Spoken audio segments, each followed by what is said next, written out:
5월 6일 오늘의 말씀은 민수기 23장 13절에서 26절입니다. 발락이 말하되 나와 함께 그들을 달리 볼 곳으로 가자.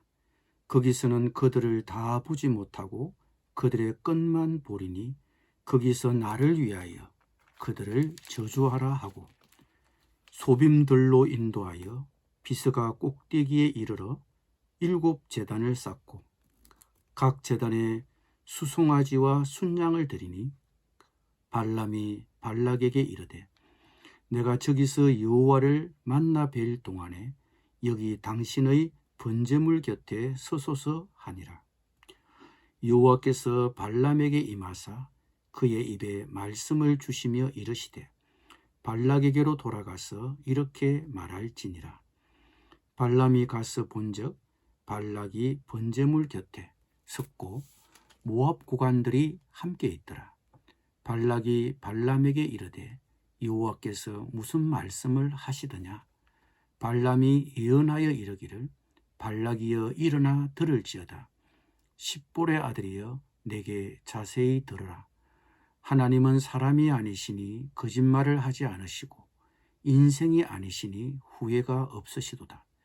어찌 그 말씀하신 바를 행하지 않으시며 하신 말씀을 실행하지 않으시랴.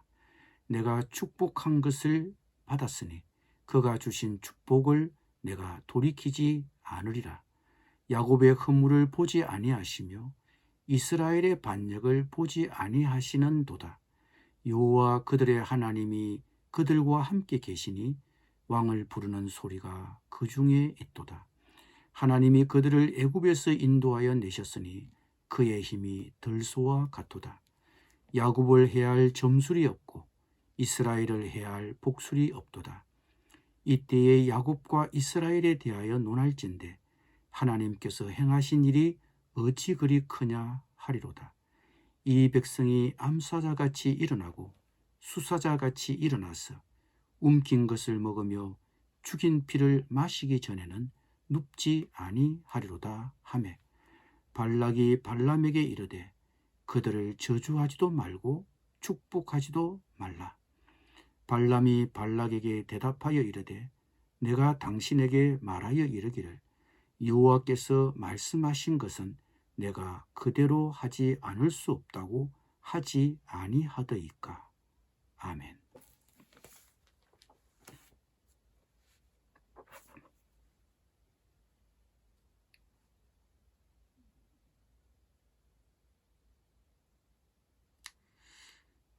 마음이 불안해진 발락왕은 발람이 자신의 적을 저주해 주기를 바라며 다른 곳으로 이동합니다. 그리고 그곳에서 발락은 다시 제단을 쌓고 제물을 바칩니다. 이번에도 발람은 하나님을 만나 신탁을 받고 발락과 모압의 고관들에게 돌아와 두 번째 신탁을 발표합니다. 그런데 이번 신탁은 발락을 향한 것입니다. 십볼의 아들이여 내게 자세히 들으라. 하나님은 사람이 아니시니 거짓말을 하지 않으시고 인생이 아니시니 후회가 없으시도다. 어찌 그 말씀하신 바를 행하지 않으시며 하신 말씀을 실행하지 않으시랴. 내가 축복할 것을 받았으니 그가 주신 복을 내가 돌이키지 않으리라. 하나님의 말씀은 언제나 이루어진다. 이스라엘을 축복하고자 하는 하나님의 뜻은 변함이 없다. 이스라엘을 향한 하나님의 뜻은 발락이 원하는 저주가 아니라 축복이었습니다. 발람은 그가 축복할 것을 받았으니 하나님이 주신 복을 그가 돌이키지 않으리라고 했습니다. 야곱을 해할 점술이 없고 이스라엘을 해할 복술이 없습니다. 이스라엘을 향해 그 어떤 저주의 점술과 복술을 내더라도 효과가 없을 것이라고 말합니다. 다시 말해서 하나님이 이스라엘과 함께 계심으로 미래를 점칠 필요가 없다는 말입니다. 이스라엘의 미래는 하나님께 달려 있습니다. 야곱의 허물이 있고 이스라엘의 반역이 있어도 하나님은 보지 아니하신다고 하십니다. 하나님의 눈에는 이스라엘의 결점도 반역도 보이지 않습니다. 이 발람의 두 번째 신탁에 따르면 이스라엘의 축복과 안전은 이스라엘 자신에게 있는 것이 아니라 여호와 하나님의 신실하심에 의존합니다. 하나님은 사람이 아니시니 거짓말을 하지 않으시고 인생이 아니시니 후회가 없으시도다. 어찌 그 말씀하신 바를 행하지 않으시며 하신 말씀을 실행하지 않으시랴. 이것이 이스라엘의 안전한 기초입니다. 하나님께서 하신 말씀과 맹세를 성취하지 못하도록 막을 수 있는 세력이 어디에 있습니까? 전혀 없습니다. 하나님이 하신 축복을 돌이킬 수 없습니다. 모든 것이 확정적입니다. 첫 번째 신탁에서는 하나님이 저주치 않으셨다고 했지만 두 번째 신탁에서는 하나님께서 축복하셨다고 했습니다. 돈을 사랑하는 발람을 발락이 이리저리 데리고 다니며 자리를 바꾸어 보았지만 하나님께서는 자기 백성의 신분을 보다 적극적으로 드러내는 기회로 삼으셨습니다.